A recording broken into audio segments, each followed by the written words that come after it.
Welcome back mga kalapatids. For today's video, ito pala yung mga warrior ko mga kalapatids. So, bali ito yung tatlong blue bar ay puro mga inakay pa lang to mga kalapatids, no? Hindi pa to nagruronda. Mga 40 days pa lang to mga kalapatids. Saka yung kulay pula, ayan o. Si Tambay. Saka yung ito mga kalapatids, yung pula. Nasa 30 days pa lang yan mga kalapatids. Tapos meron din ako doong ayun anak ni Taiwan mga kalapatids, tumatayo na sa kabila.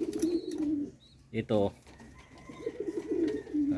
mga 10 days na rin yung inakay niyan mga kalapatids. Dalawa yan Ito pala si Dagol mga kalapatids. Sa yung asawa ni Dagol ay nandun sa loob. Ito pala si Taiwan mga kalapatids. Yun yung kanyang asawa, kumakain. Nilalagyan ko pala ng sariling patukaan mga kalapatids. Kasi dito laging ubos. Ayan hindi mo na ako nagpaparonda ngayon mga kalapatids. Standby muna sila ngayon ng mga 2 days. Yan lang mga kalapatids. Bye.